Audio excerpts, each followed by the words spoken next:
Hello everyone, welcome back to another episode of the Bourbon Pour. I'm Jordan. And I'm Brian. And we are doing another feature of our First Impression series where we open up a bottle and we pour it out and we give our first thoughts on what we have today. Brian, tell us what we have. So today we got Chattanooga whiskey.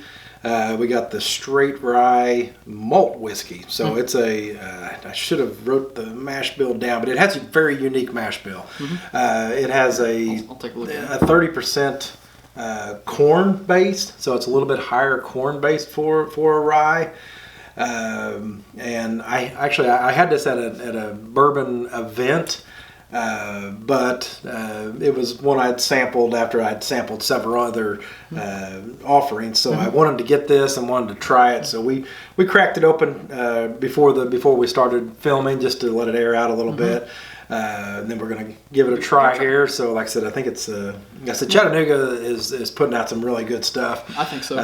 Their offerings are unique. They're definitely they have a different taste profile than other companies out there. But I found out, obviously, kind of made myself look kind of silly.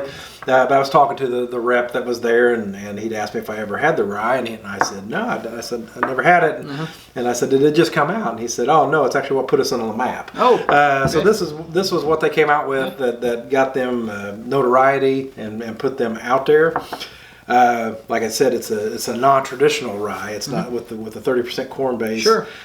Different than what you're going to be running into. I think it had a 99 proof. And on the bottle, of course, we always respect when people distill, age, and bottle their own stuff. So all of that is done in Chattanooga.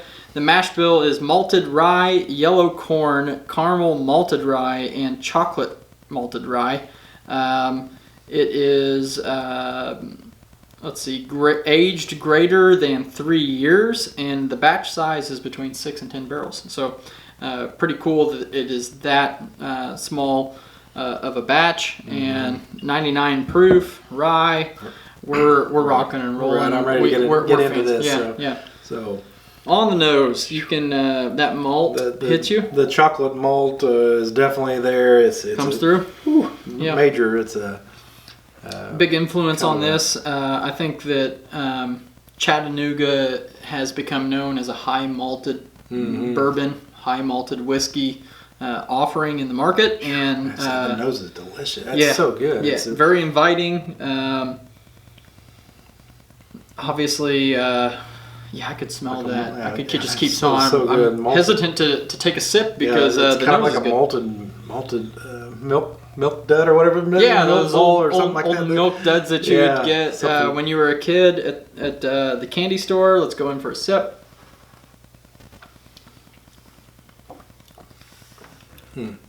So that carries over into the palate.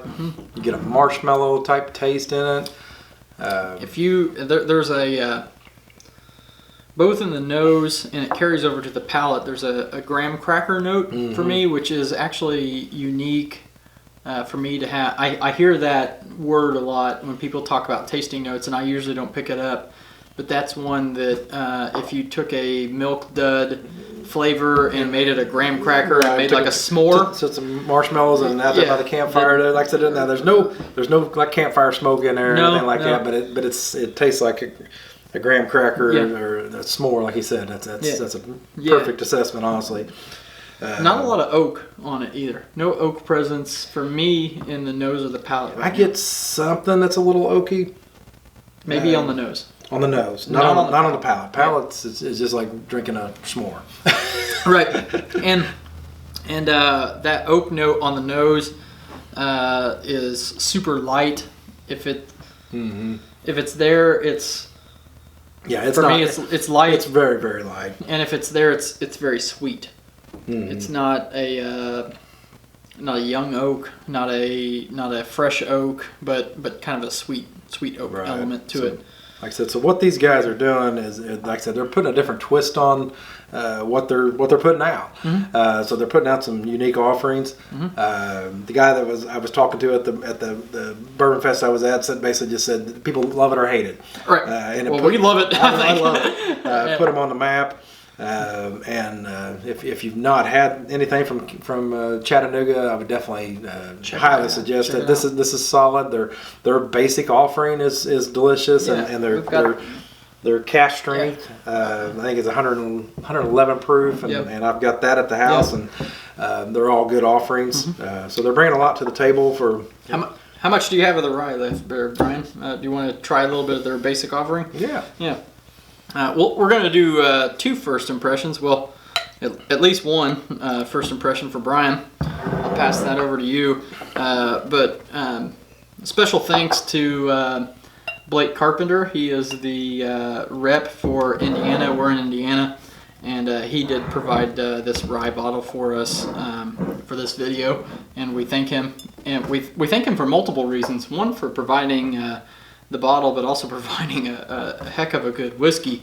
And this one here that we're trying now, that I put Brian on the spot on, is the Tennessee High Malt. It is 91 proof. And this one, the mash bill is yellow corn, malted rye, caramel malted barley, and honey malted barley. So this. So on the nose, I don't get a whole. I get a little bit of caramel. Yeah.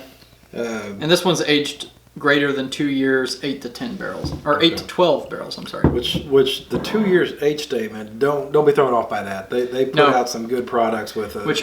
I don't know how they do it. Yeah. I don't know that Chattanooga, Tennessee is as warm as say like Still Austin that we just talked about in another video, but I don't know how they do it, but high quality stuff. Yeah. Oh, that's good. This to me is high caramel. There is the only indication that it's a younger whiskey is that there is a floral note to it, and it's a pleasing floral note. Right, and it stays on the front of the palate. I don't get a super long. It's a medium finish, not super long. But at 91 proof, it does, right. It lingers a little bit, so I'd say, like I said, for what you're and at the price point on this one, this is about $30. I don't know how much that is. I think they're a little bit more, but I think it's maybe 33, 35. I'm not positive, but I think that's what that comes in at. Yeah, both are affordable. Both are worthy of your collection. Once again, this was a first impression video for this one. First impression for Brian on this one, because I just threw that one in there because I knew it was underneath the bar. This is my bar, so I knew it was under there. And both of these are really good. Really appreciate Chattanooga whiskey. And you know what? You've got to find some of these smaller distilleries that are doing really cool things, and I think that Chattanooga is one of them. Yes, definitely. Definitely. Yeah. So putting out some good stuff. Yeah. All right. So as we end every video, when you are with your family and your friends, always share your whiskey.